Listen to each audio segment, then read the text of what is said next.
In this video, I'm going to help you configure your shipping rates based on weight. Now, the first thing that we need to do is make sure that we have an accurate weight entered for each product. So I'm going to click on Product. And for today's demo, I'm going to focus on this Terran Runner running shoe. So I'll click on it. You can see that I've entered a weight of 2 pounds. And now I'm ready to go and configure shipping rates. So I'll click on Settings and Shipping up at the top. Okay, for today's demo, we are focusing on shipping to the United States and Canada. First thing I'm going to do is deselect free shipping. And we'll come on down to weight-based rates here at the bottom, and I'm going to make this active. I'm going to click New Weight Rate.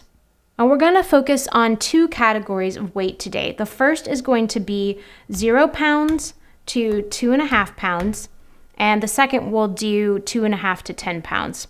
But let's configure these methods first. So the first method I'm going to configure is standard shipping of 3 to 5 business days at $7, and this is going to be to customers in the United States. So I'll deselect Canada. Now I'm going to add a method. Again, it's going to be standard, 3 to 5 business days.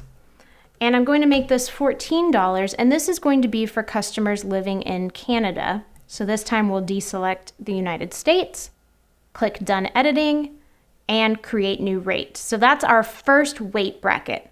Now let's address things over 2.5 pounds. So I'll click New Weight Rate. And we're going to do 2.5 pounds to 10 pounds.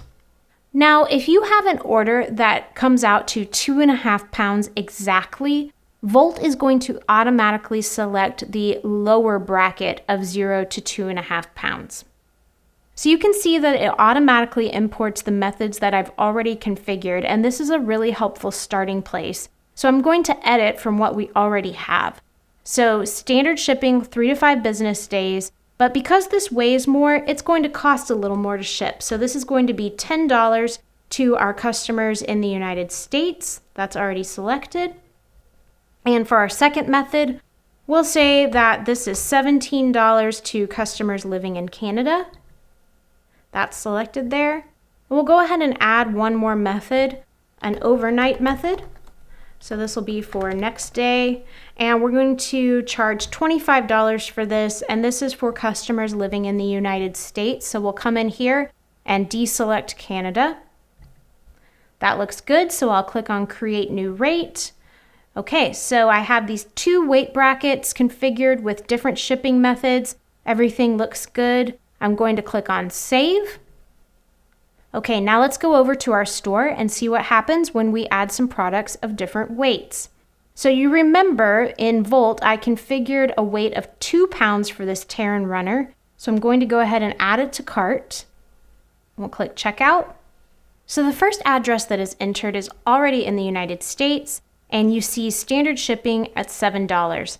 But let's see what happens if we change the address to a shipping address in Canada. So I'll change country to Canada. And we'll enter a Canadian address here. Click Save Changes. Okay, now with the Canadian address entered, you see standard shipping at $14. The other thing that we need to test is what happens if the order total is over 2.5 pounds. So to do that, let's add another pair of the same shoes to cart. And you'll remember that these shoes weigh 2 pounds. We configured that in Volt already. So now we have a collective weight of 4 pounds in the cart. So we should fall into that second bracket we configured. And you see for our Canadian address that was already entered, we have standard shipping at $17, so a bit of a higher rate. Let's change this to a US address.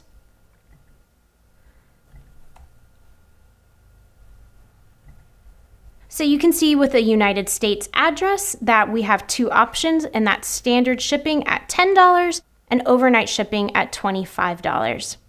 So I hope this has helped you understand how you can configure shipping rates based on weight. If you ever have any questions, you can always navigate to this question mark in your admin, and here you can access help documentation or contact us. For more resources, check out volusion.com/resource-center.